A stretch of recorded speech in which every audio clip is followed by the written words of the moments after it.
Devasthanam board पर बड़ा फैसला लिया है। इस वक्त की बड़ी खबर आपको बता रहे हैं। मुख्यमंत्री तीरथ सिंह रावत ने आज हरिद्वार में घोषणा की है कि देवस्थानम बोर्ड में शामिल 4 धाम समेत 51 मंदिरों को मुक्त कर दिया गया है।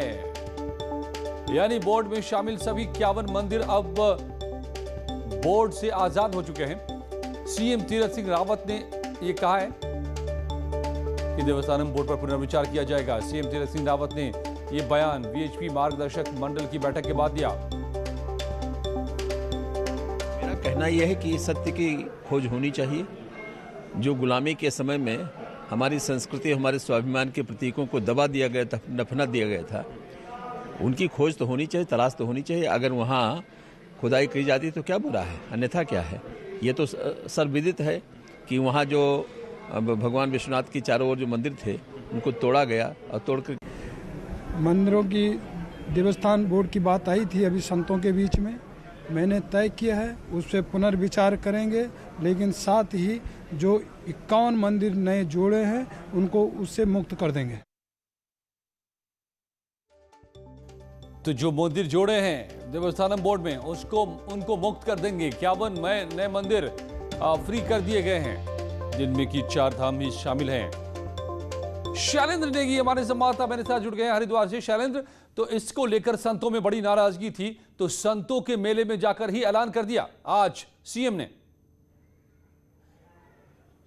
देखिए बिल्कुल अजय जी, आज संतों के मेले में ही जाकर के वीएचपी का बहुत बड़ा कार्यक्रम, मार्गदर्शक मंडल की बैठक साल में 2 बार होती है विश्व हिंदू परिषद की, और महाकुंभ जब जब होता है तब जरूर विश्व हिंदू परिषद की इस तरह की बैठक होती है मार्गदर्शक मंडल की। और उसमें सीएम तीरथ सिंह रावत आज पहुंचे थे। आज उनका जन्मदिन था, तो साधु संत, जितने भी साधु संत हरिद्वार महाकुंभ में हिस्सा ले रहे हैं, इस समागम में हिस्सा ले रहे हैं, वो यहाँ पर उन्होंने सीएम तीरथ सिंह रावत से यही मांग की कि आप कम से कम ये जो देवस्थानम बोर्ड का जो फैसला था पिछली सरकार का, जो बहुत ही ज्यादा कंट्रोवर्शियल रहा था, और जो साधु संत हैं और उनसे लेकर के पंडा पुरोहित, जो कि इस पूरी की पूरी जो मंदिर की पूजा व्यवस्था से जुड़े हुए लोग हैं, वो इसका लगातार विरोध कर रहे थे। तो आज सीएम तीरथ सिंह रावत ने सबसे पहले, जब वो वीएचपी के अंदर जो मार्गदर्शक मंडल की बैठक इस हॉल के भीतर अभी भी जारी है, वहां पर वो पहुंचे, तो उन्होंने साधु संतों को यह आश्वासन दिया कि वो देवस्थानम बोर्ड का फैसला जो है उस पर पुनर्विचार करेंगे। लेकिन जब वो यहां से बोल करके गए और उन्होंने अलग से साधु संतों से अलग से मुलाकात की, और बंद कमरे में लगभग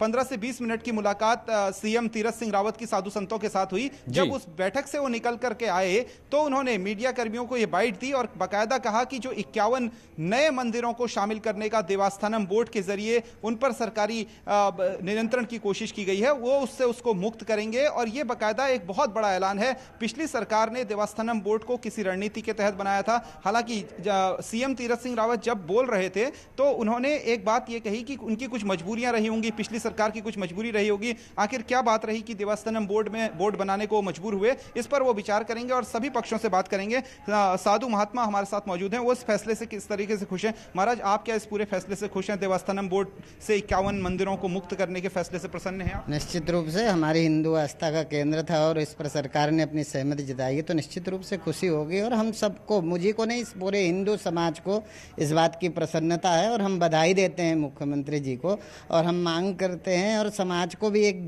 दिशा देते हैं कि हमें। ये बताइए, बंद कमरे में तो आप भी मौजूद थे उनके साथ, बंद कमरे में क्या हुआ? बैठक के दौरान क्या हुआ? क्या मुख्यमंत्री के सामने क्या रखा आपने? यहाँ तो तैयार नहीं थे वो वापस लेने को, फिर बंद कमरे में ऐसा क्या हुआ कि अचानक से उन्होंने फैसला ले लिया? बंद कमरे में कोई ऐसी बात नहीं होती, बात तो पहले ही हृदय में होती है। वो बंद कमरे में तो हम लोग गए, बैठे, भोजन किया, और विषय था, चिंतन था, एक देश के प्रति एक अच्छा माहौल खड़ा करना, एक अच्छी दिशा देना। तो जो बड़े लोग हैं उन जिनके पास सामर्थ्य करेंगे तो वही, इसलिए उन्होंने संतों की और देश की जनमानस की, जहाँ संत उपस्थित है, माना पूरा हिंदू समाज यहाँ उपस्थित है। यहाँ केवल 300 संत नहीं हैं, 300 वो संत हैं जो भारत के हिंदू जनमानस का नेतृत्व करते हैं। और मुख्यमंत्री जी ने उतने बीच में हिंदू जनमानस की भावना को समझा, और उसके बाद जब ऊपर बैठ करके नीचे आए तो आप लोगों के साथ रूबरू हो, तब उन्होंने अपना मंतव्य आपके सामने रखा, और निश्चित रूप से वो बधाई के पात्र। लेकिन पिछली सरकार तो ये कह रही थी वो व्यवस्थित करना चाहते हैं इस एक्ट के जरिए, तो व्यवस्थित जब हो रहे हैं मंदिर तो फिर आपको क्यों ऐतराज है? व्यवस्थित होने चाहिए मंदिर ज्यादा व्यवस्थित। हाँ, निश्चित रूप से हम व्यवस्था चाहते हैं, पर हमें पता है कि जिसका काम उसी को छाजे और करे तो डंडा बाजे। तो ये सरकार का काम मंदिर में पूजा करना नहीं है। सरकार का काम है सीमाओं को सुरक्षित करना, सरकार का काम है बेरोजगार को नौकरी देना, सरकार का काम है बिजनेस सेक्टर में काम करना, सरकार का बहुत सारा काम है। यदि सरकार पंडित वाला काम और पुजारी वाला काम भी सरकार करेगी तो मुझे नहीं लगता कि वो जिन मानदंडों पर आचार्यों ने जिस परंपरा को स्थापित किया था, सरकार कभी सरकारी था। बिल्कुल बिल्कुल शालिन, तो ये संतों में साफ तौर पे खुशी है, ये दिखाई दे रहा है कि जाहिर है संतों में नाराजगी थी इस बात को लेकर के कि क्या सरकार के नियंत्रण में क्यों लिया जा रहा है इन